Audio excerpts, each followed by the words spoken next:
Hi everyone, I'm Jolene Kent. This is 4for4 Tech, where we discuss 4 tech topics in just 4 minutes with 4 people. The results are in from the New Hampshire primary.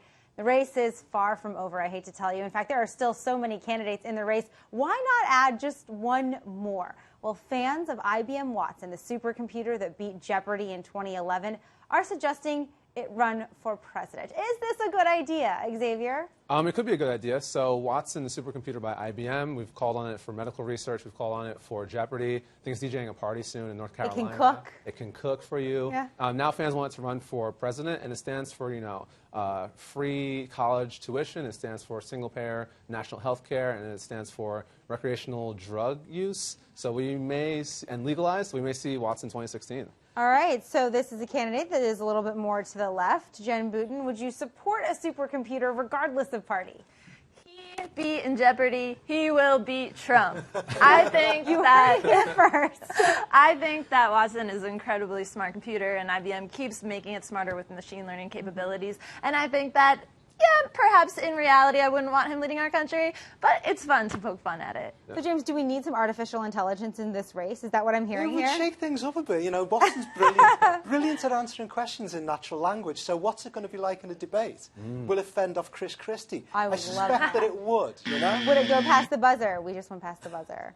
All right, next topic. Google has revealed new plans to fight recruitment for the Islamic State online. The company's senior manager for public policy says Google will show anti-radicalization links in terrorism-related search results. So, Jen, what do you think? Will this move the needle? I know the White House has been trying to get tech companies to work with the president to counter terror here. I think it's better than handing over all of our personal data to them, and I think it's great because, and I do think it will work, because when people are alone and trying to find themselves or looking up these extremist videos, now they're going to be countered with some anti-extremist videos that are telling them, that are giving them hope not to do something like that. It's like the opposite of an ISIS recruiting video with positivity.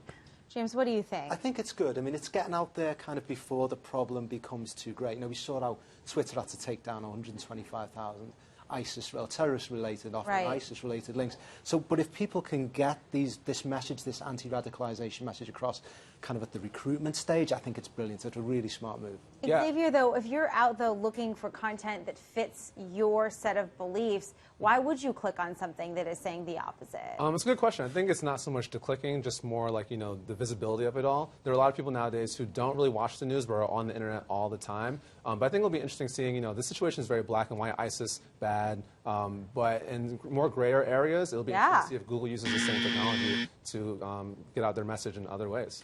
All right, well, moving on to our third topic, moonwalking on Earth.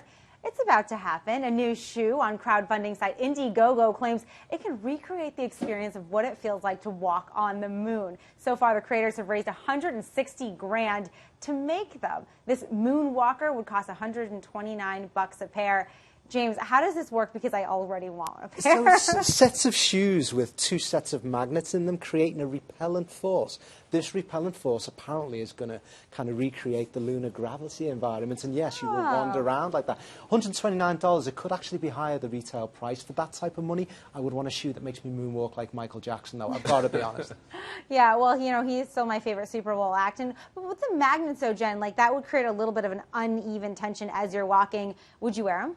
I would wear them, and one year for Christmas I asked my mom for moon shoes that were kind of like mini trampolines, and they were awesome. Yeah. So why not have an actual moonwalking experience? This is so much better and modern. You're ahead of the curve. You know what you want. I like it. Xavier, would you rock these? I would definitely rock these. I just don't want, on my way to work, seeing people in front of me bouncing around. I have somewhere to get, and don't slow me down. Yeah, don't slow me down in your moon shoes, Yeah, please. on the weekends. Wear these on the weekends. Okay, all right, so not for work then. Not for work time. All right, fair enough.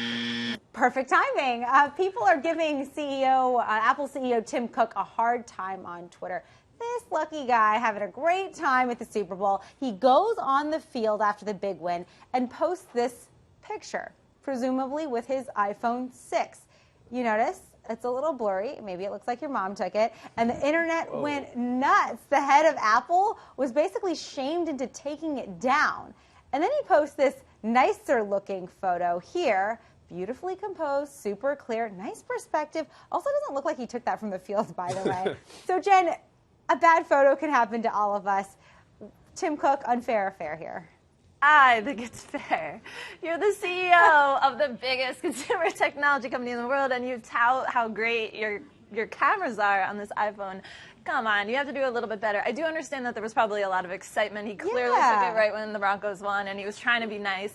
But, you know, if you're promoting something like that on Twitter, make it a solid photograph. Xavier, not everyone has a perfect day every day, I even know. the CEO of Apple. Can we cut him some slack Yeah, here? we can. I totally disagree with Jen. Like, can't this guy just be a guy for once? Like, he runs, so this is how I feel. He runs the richest company in the history of companies. If I were him, I would fire back at the trolls. Like, look, I have more money, like, on me right now than you will ever make in your entire life. All right, so playing the money card. Okay, why not?